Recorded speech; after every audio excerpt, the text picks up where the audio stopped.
Okay. I have forgotten every screening to do this, but to the most important element behind being able to make this film, my mother. Please stand up. Mom. We call her Key Grandma, Lisa Timoner. She's made it possible for me to do the kind of work that I do, which is pretty demanding. Let's see, who else is here that... Oh, you want to ask a question? Well, I got to call up Josh Harris, who's here. And is Jason Calacanis here? Can we get a thank Jason?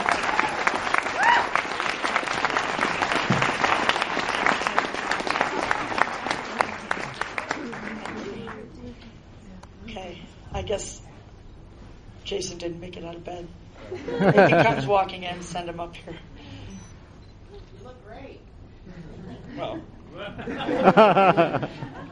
thank you. Ethiopia is will do that for you. Questions? Yeah. How did I actually mixed the Errol Morris footage? That episode of First Person was something that I did a long time ago, and it was fascinating to go from that, which is my experience with you, to this.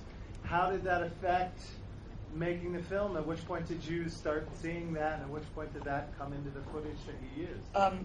What we're referring to here is that Errol Morris was kind enough to let us use his shot of Josh. He did a first-person episode of Josh Harris right at the moment that Josh was breaking down. And we live in public, and it's that footage that you see that's sort of shot off a screen. Errol Morris is an ace genius, so it's very well done. And he was there at that moment that I was not. So it was obviously we needed it, and thankfully he likes my work, and so he was kind enough to let me. Well, Dig rocks, and thank you. I've talked to Errol about Dig, and I think he's a pretty big fan from what I know. I didn't know if Errol had seen Dig, but I know he saw my first feature film, The Nature of the Beast, in 1994, and he was the first legitimate, documentary filmmaker to support my work. I didn't expect it, so it was really kind of fascinating to see, the sound effects for the swirling island. I was biting my nails, gosh, I hope Errol lets me use this because this is crucial. So, sure. Just so you know, Errol saved my life. It was the weirdest thing how I got there. All I knew is at one moment I'm sitting in the Teratron seat. Although I'd outgunned him by the time I got there. But if you get a chance to tell him, just the ability to give my testimony or whatever that was, somehow that was a cleansing moment. I will be able to please let him know. Sure. Up there? Josh, do you have a wife? Have you ever... No, at the moment, it's called Buddha monk style. I got that from the RZA. No, but I'm pretty stoic about the whole thing. I'm hoping to have a great love in my life, but I'm not. I guess I got to the point where I'm not going to do second best. I'm able to do that. So I found, I don't know how, but I just channel the energy elsewhere. I didn't tell you I'm moving to Ethiopia to be your bride after this. Looks like you lost some weight. Yeah.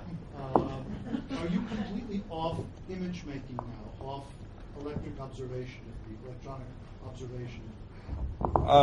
No, the question is whether I'm off the grid, really, or no. I'm actually ready to go back into the breach. And not only I'm tight. It's not just the bat that's off of me. I'm just Ethiopia. I think I've been on a 9-month kind of just zen down Ethiopia, trip, and I got real tight. I'm ready to work, and I know, not only was I, tightening up, but I kind of zonked into exactly what I want to do. There's no doubt about, what I want to make.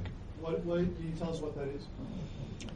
Well, right now, my interest is, oddly enough, I'd like to work with the Microsoft Corporation, and the main reason being, for all kinds of business reasons maybe, but also I want to everything you're seeing up there. We live in public, quiet, pseudo. I want to commercialize it. Actually, put it into production. I'm not sure whether that's bad or good, but that's kind of my next step. And then once I do the commercial gig, then I plan to go to Europe and do large art installations in major museums. I'm ready to film him doing it, too. By the way, so you'll see that back there. Yeah, I'm curious.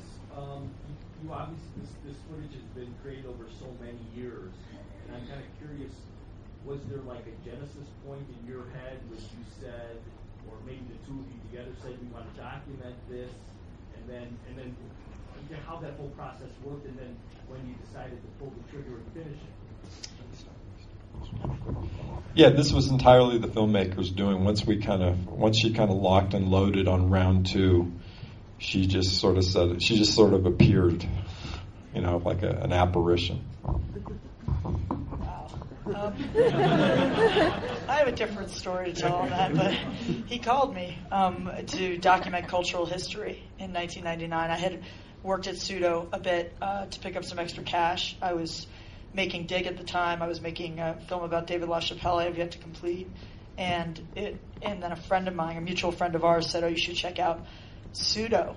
It's this internet television network on Broadway in Houston. I went down there, and I was blown away. It was state of the art. And so that's how I originally knew Josh. And then Josh heard from the same mutual friend, Jody Willie, that he should call me if he wanted somebody to tackle filming the bunker.